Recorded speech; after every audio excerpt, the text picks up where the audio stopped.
Advertising to children.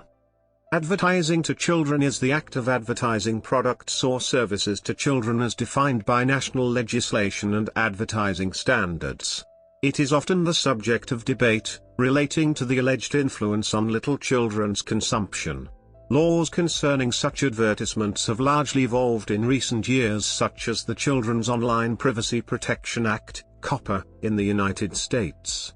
In most countries, advertising to small children is framed by a mix of legislation and advertising self-regulation. Scope and form. Advertising to children can take place on traditional media, television, radio and print, as well as new media, internet and other electronic media. Packaging, in-store advertising, event sponsorship, and promotions can also be used. UNESCO, the United Nations Educational, Scientific and Cultural Organization, defines early childhood as ages 0 to 8 years. For the purposes of advertising law, the definition of a child varies from one jurisdiction to another. However, the age of 12 is commonly used as a cutoff point. This cutoff point is on the close enough basis of the widespread academic view that by age 12 children have developed their behavior as consumers, can effectively recognize advertising and are able to adopt critical attitudes towards it. History of advertising to children. In the 19th century, the compulsory education of children was established, which consequently made them target audiences of many publications. Also around this period, comic books publishers realized the importance of marketing comic books to young people in raising their potential sales, which resulted in the rise of comic book promotion to the youth market in the 19th century. In this era, broadcast media, radio and television, grew in popularity. For advertisers, these mediums expanded their ability to communicate with consumers effectively. It was also during this era that spot advertising, a form of advertising where advertisements appear between programs, came to be known as a prodigious way of advertising. As the popularity of sponsorship arrangements grew, American advertisers sponsored TV programs or films in order to promote their products through broadcast media. Concern grew that this form of advertising could easily manipulate young children, as they are less able to comprehend the implicit objective of advertisers. For example, a content creator on YouTube will promote their own merchandising during a video with no distinction between the video and the advertisement. A late August 2016 report indicated that various internet streaming services have saved children of the 2010s from 150 hours of commercials every year. Effect on children. Studies estimate that children between the ages of 6 and 11 spend on average 28 hours a week watching television and are exposed to as many as 20,000 commercials in a single year. Since the 1970s, there has been a large amount of concern as to whether or not children are able to comprehend advertisements and the extent to which they do so. A study conducted by Goldberg, M.E., and Gorn, G.J., in 1983 looked at the acquisition of children's cognitive defenses and found that, until the age of 8, most children are unable to understand the selling intent of televised advertisements. Between the ages of 8 and 11, children only have a partial understanding of selling intent, and it is not until at least the age of 11 that a child is able to fully understand the selling intent of televised advertisements. The study concludes that there is a large difference in basic understanding of the purpose of advertising between children of a younger age and of an older age, and as a result different age groups have different reactions to television-based advertisements. There are positive and negative implications to TV advertising on little children, for both marketers and the children who view the advertisements. Many advertising aimed at children is criticized for enforcing gender stereotypes. Some countries have broadcast codes that suggest that TV advertisements should not contain exaggerated claims that will mislead or deceive children, abuse their trust or lack the understanding of persuasive intent in an advertisement. Many parents report being pestered by their children for the product they have seen on TV. This phenomenon is dubbed pester power, which means that little children pester their parents to buy things for them that they desire. A study showed that mothers are more likely to purchase a product for their children due to the emotional appeal of their children's response to an advertisement. Critics have likewise communicated concern with respect to the predominance of promoting of brutal media, for example, films and computer games, focusing on children.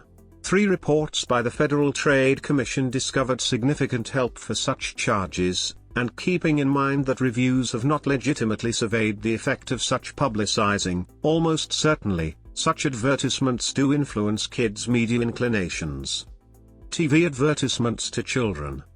Many advertisements involve children around the same age as the viewer.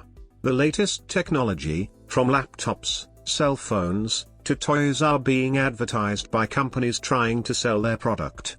Whenever children watch any commercial, there is a child around the same age as them.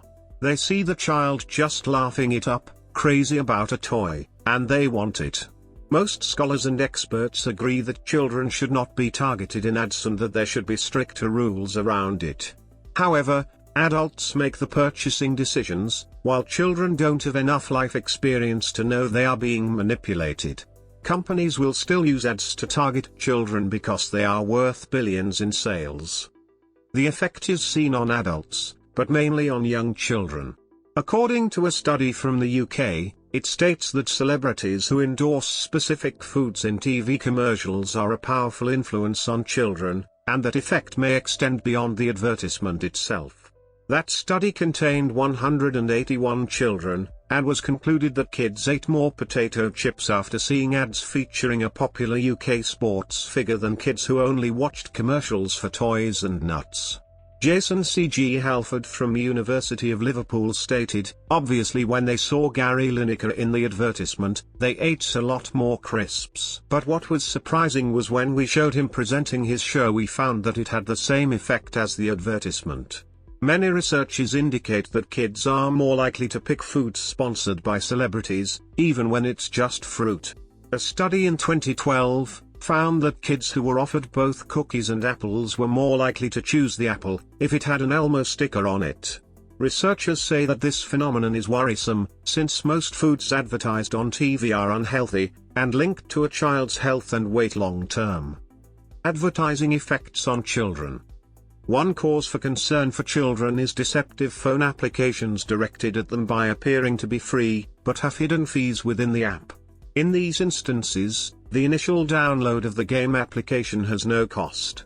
However, when children are playing the game, there will be fees in order to gain new features for advancing to new levels.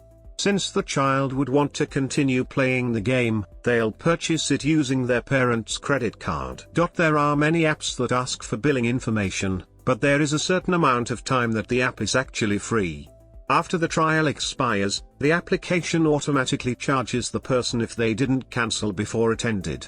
Kids who might not be well aware in how things are marketed end up racking up quite large charges on their parents' phone bill without them knowing until months down the road.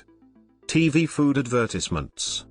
Many studies have been conducted indicating an early exposure of food advertising to 2 to 13-year-old children has a link to the increasing amount of childhood obesity cases globally. The large exposure to commercial food has been linked to problems for children worldwide, among these problems the issue of child obesity.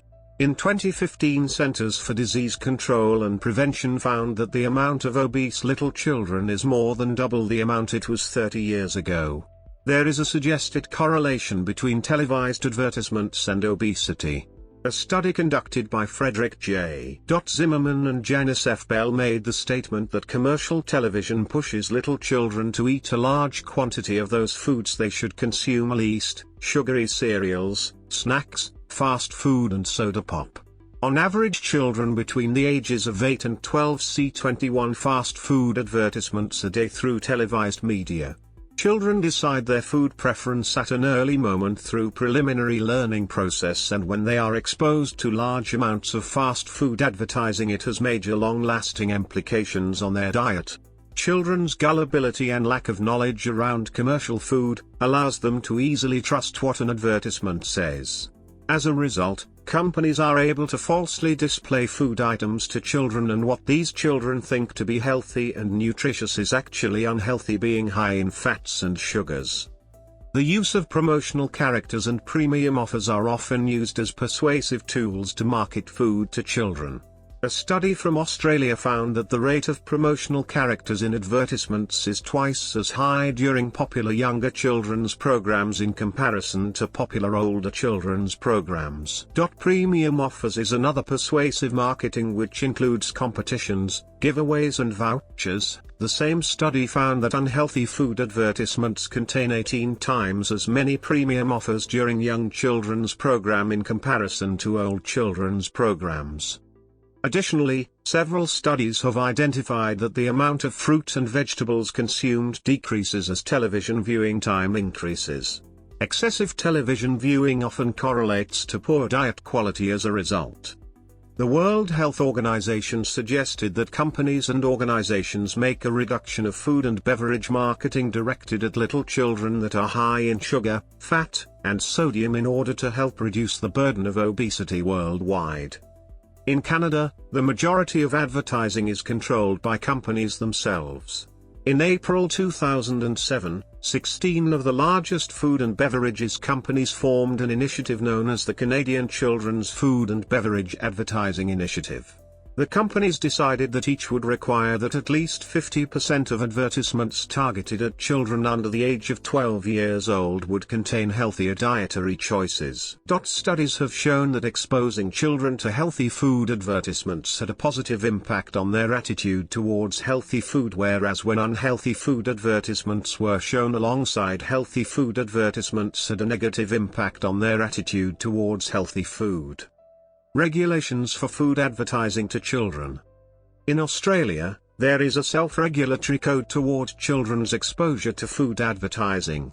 This study was that the proportion of non-core foods advertised decreased by 18% from a previous study from before the self-regulatory code was introduced.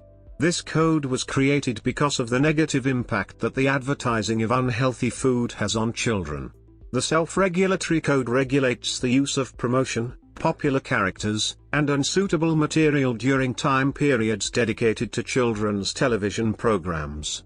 The code does not monitor the types of food that may be advertised to children and does not apply to times when a high number of children are viewing, such as a sports match. Since the code was introduced, the rate of non-core fast food advertising has decreased as seen in the other study mentioned. The self-regulatory code only covers a small time period and range of food. An improved marketing approach would be limiting advertising on a wider range on fast food, not just those designated as children's meals. This study also saw that advertisement which promotes healthier alternatives often still have some non-core foods present. The Children's Food and Beverage Advertising Initiative, COPPA, is a voluntary program implemented in 2007 in the United States, in response to public health concerns, and food companies have promised to advertise healthier dietary choices in child-directed advertising. The advertising of candy to children appeared that it would decrease as 4 large candy manufacturers, Mars, Hershey, Kraft, and Nestle, pledged to COPPA that they would not advertise any candy product to children. Rather than the reduction of candy advertising, a 65% increase in candy-related advertisements in 2011 than in 2007 before the COPPA was introduced. A fault with the COPPA is that it regulates advertising directed at children. Many children are exposed to advertisements for candy during programs popular for a wider range of people. Increased participation in COPPA and a clearer definition of what child-directed advertising is, will be required for a reduction in the exposure of children unhealthy foods. In the European Union, there was a concern for the quantity and type of television food advertising that children are exposed to. In 2010, the Audiovisual Media Services Directive was created as a centerpiece of the regulation of advertising unhealthy food and drinks in or accompanying children's programs. The directive does not imply consistent regulations across member states. It does state the member states and the Commission shall encourage media service providers to develop codes of conduct regarding inappropriate audiovisual commercial communications, accompanying or included in children's programs, of foods and beverages containing nutrients and substances with a nutritional or physiological effect. Although there isn't a definition of a child and unhealthy food which is shared within the European countries, there is a consistent want for regulation. Each country implements a variation in the strength of its regulations, based on the framework is created from the directive. Each country has a different legal point of view toward marketing practices, television regulations and the protection of minors. The individual European Union's member states' interpretation of the directive is left to the national regulators to set a clear degree of regulatory protection. This is set by the regulator along with the industry and broadcasters themselves who interpret the provisions. This results in a national regulation of advertising to children that considers the nation's legal and cultural traditions as well as economic and political objectives, which do not always compare across member states. Some member states impose a partial ban on advertising in children programs, where others prohibit the showing of sponsorship logo in children programs. Legislation. In the United Kingdom, Greece, Denmark, and Belgium advertising to children is restricted. In Norway and Quebec advertising to children under the age of 12 is illegal. The 1991 ban in Sweden was repealed on the 1st of August 2010. The European Union also has framework legislation in place which sets down minimum provisions on advertising to children for all its member states. The EU Audiovisual Media Services Directive, due to replace the Television Without Frontiers Directive in all member states by the end of 2009, sets out several EU-wide rules on advertising and children. Note that Criterion B explicitly outlaws appeals to pester power. In Australia, there are multiple governing bodies that deal with the legislation of advertising to children. Some of the governing bodies are the Advertising Standards Board, who is appointed by the Advertising Standards Bureau, and Communications Council. Citation: This code has been adopted by the ANO as part of advertising and marketing self-regulation. The object of this code is to ensure that advertisers and marketers develop and maintain a high sense of social responsibility in advertising and marketing to children in Australia. ANO 2009, the Children's Television Standards, CTS, were implemented in 1990 by the Australian Broadcasting Tribunal, ABT. This was in an attempt to balance.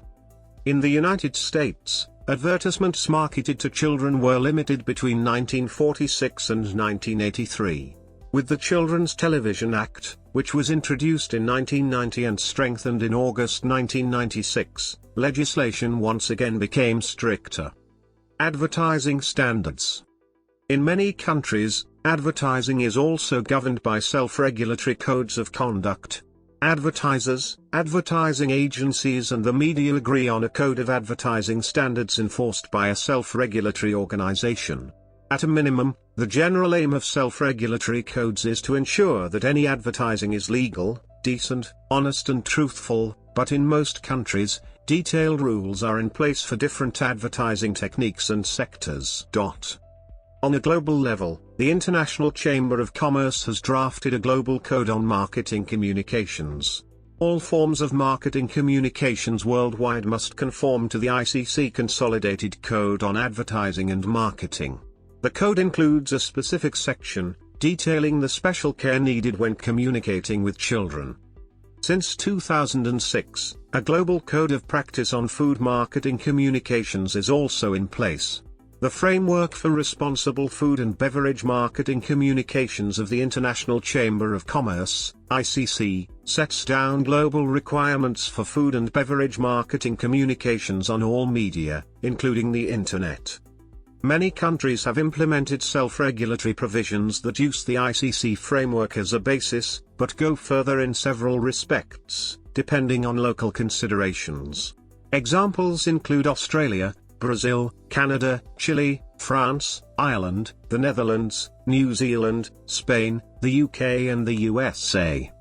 In the United States, the Children's Advertising Review Unit, CARU, of the Council of Better Business Bureaus, CBBB, established in 1974 by the National Advertising Review Council, NARC, runs a self-regulatory program that includes a pre-screening service for advertisers to ensure they are in compliance with COPPA and the COW guidelines. In addition to industry-wide self-regulation, individual companies and industry sectors have introduced a wide range of additional provisions relating to marketing communications directed at children. For example, most multinational food and beverage companies have developed their own policies on food and beverage marketing communications to children, and have announced the joint implementation of these individual commitments. In July 2007, 10 companies announced a common pledge in the US, the Children's Food and Beverage Advertising Initiative, mirroring a similar initiative by 15 companies in Canada, the Canadian Children's Food and Beverage Advertising Initiative, and followed by 11 companies in Europe with the EU pledge. Under these initiatives, participating companies will cease advertising to children under 12, other than products that meet specific nutritional guidelines, based on international scientific recommendations. A similar program was launched by leading food company in Thailand in May 2008 and in Australia in mid-2009.